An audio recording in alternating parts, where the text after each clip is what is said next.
Well, before I get into the game, obviously, I'd like to give my condolences again to Nick Nurse and his family. Um, that's just that's tough. That's bigger than what we're doing right now, and I truly feel for him and the rest of his family. But what he's trying to do, getting his team ready to play basketball games while dealing with that, I don't know how anybody does it. That's tough. So, again, passing my condolences along to him and his family. Um, our guys did a good job. We knew that they were going to be energized by the crowd, especially being down 0-2. They're a great team. They weren't going to lay down. They were going to bring a little extra. We knew the crowd was going to help them bring a little extra. And they jumped out and they kind of punched us in the mouth to start the game. Our guys settled down and they figured it out the next, 3 quarters after that first one went by. But great response by our group. They're resilient. They've been through a lot as a veteran group, and it showed tonight. Did a good job trying to show our hands and not send them to the free throw line. We did a good job of trying to get back in transition and not allow them to take advantage of us in the open court. And then, we were really good on the offensive glass, and we were pretty good in transition ourselves. And, trying to win the possession game, especially on the road, was huge. And we didn't get it done in the turnover department, but in the free throw department and in the second chance or offensive rebound department, we did a pretty good job, and that's what helped us win this game on the road. Our fourth quarter defense, again, was really good, especially versus a great team. I would be not doing my job if I didn't point out, the continued work that Mikal is doing at the point of attack when it comes to Maxey. Maxey's a great player. You're not going to stop him. You hope he misses a few shots, but you got to get multiple efforts while guarding him. And Mikal's busting his behind, trying to do that, trying to make it tough on him while giving it to us offensively. So again, I applaud Mikal. I also applaud our defense behind Mikal too. And then, like I said, you got to get a little lucky with great players, and you got to hope they miss some shots. I would also be wrong if I didn't talk about our bench, in particular 2 players. I thought Mitch Robinson was huge for us. He was huge. We ran him longer in stretches at times than what we normally do, but he was great in both directions for us. He was big for us throughout the course of the game. And then Landry Shamet. Landry hasn't played a drop all playoffs. I think the first game he was in the rotation, and then the second game a little bit, and then he was out. And and that's 6, 7 games, whatever it is, that he hasn't seen any significant minutes on the court. And Landry was huge for us tonight. He was huge on both ends of the floor. We needed a spark from somebody when we were down, and they hit us in the mouth, and Landry gave it to us. It was a big game on the road, and it didn't faze him, and that was a lot of fun to watch. Mike, this is, to speak to Landry again, this is kind of the 3rd instance this season where a guy has been put on ice for a little bit and then steps up to the plate and hits a home run. What does that say not only about the type of veterans you guys brought into this club, but even just the kind of culture you've tried to cultivate here and staying ready, being prepared, and things of that nature?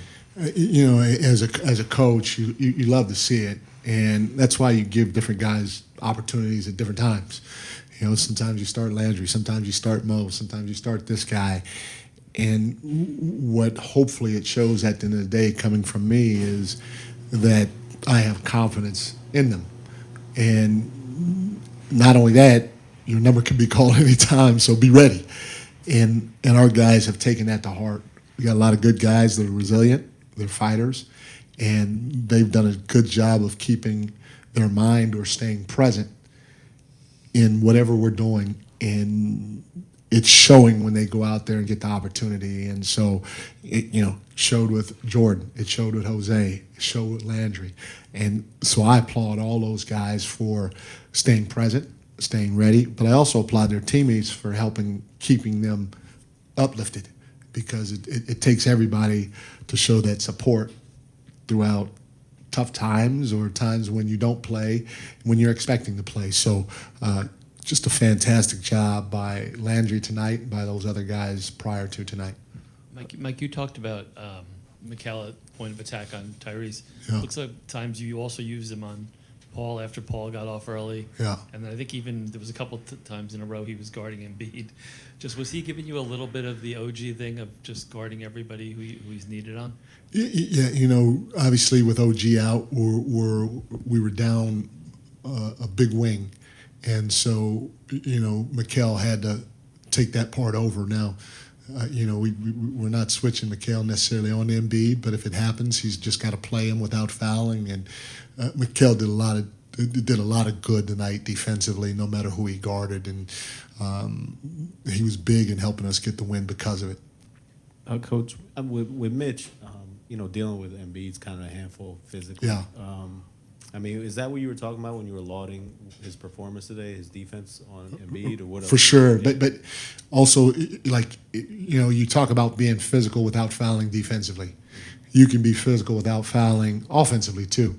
He set some great screens, and then you could talk about driving to the paint for a paint touch and a spray three. His rolls, he's a dynamic roller. His rolls cause the defense to do this. And that allows us to spray. We had 10 sprays in the first half. I don't know what we ended up the game with, but that's most I think we've had against Philly this whole series and a half. And so his rolls are dynamic, and they helped us generate great looks from the perimeter, as well as his vertical threat. He had a couple lobs at the rim. And then the last thing I would say is, his offensive rebounding. He kept the ball alive a handful of times. So he was just good both directions, in transition both directions, and with those things that I just mentioned. And that out of bounds alley-oop that he caught, is that a play you guys have practiced? Yeah, that's a play that we run. We have a few different plays that we'll do, but that was done to perfection. And I can't remember who set the screen, but Mitch went and got it. Somebody set the screen to free him up, and the pass was a great pass. Mike, just going back to Paul George for a second. He had 15 in the first quarter, then went scoreless the rest of the way. I think he went 0 for 9. Just, what did you guys either switch or do well after that first quarter to really limit him? Well, Paul's a great player, and we had to mix up coverages on him. And then, you got to give Josh and Mikal and then the defense behind those guys a lot of credit, because those guys were stuck with the task of guarding him throughout the course of the night. And, our team defense was really good, and our guys paid attention to the details of what we were supposed to do schematically. And again, he missed a couple of shots, but we have to keep trying to be physical without fouling and making it tough for him, and hope he misses sometimes. Mike, you've been around different types of championship teams, different types of playoff teams throughout your career. I can imagine second round of the playoffs, you start to figure out what muscles your team really has when it gets down to it. Does it look like this team has a championship level of poise when you consider the environment, missing OG, Philly's own desperation, and you guys didn't buckle? Well, I said it when I took the job. You don't really know the team until you get in the trenches with them, but from the outside looking in, you felt that this team would give you a chance. And they do things, or they've done things throughout the course of the year and throughout our early run in the playoffs that you're like, okay, yeah, we might have a chance at this, but the one thing we have to continue to do, which our group has done a fantastic job of doing, is taking it one game at a time. And that is one thing that was always consistent with the teams that I've been with, that have made it to to the finals is nobody got ahead of themselves. Nobody in the group from ownership on down got ahead of themselves during this run. You know, we stayed locked in and we worried about the next game, and we took the next game one possession at a time, and that's what this group is definitely trying to do. Mike, I feel like clutch and crunch time numbers usually reference how players perform on the offensive end, but under pressure in clutch moments, what have you seen from Mikal on the defensive end? Have you seen him take his defense to another level, whether it's crunch time or whether the pressure is on? Well, I would say our entire team has done a pretty good job with that. You know, again, Philly's a great team, and to think in the last two fourth quarters, they've had a combined, I hope I get this right, 30 points in the last two quarters. That's unheard of, and I give a lot of credit to all of our guys on that end of the floor. Mike, when you guys go down early, you said they made a big punch early. When you have Jalen Brunson on your side, does that just make you relax a little bit in those moments, knowing he's there and he's been through it before? Yeah, I mean, I said it before. Jalen's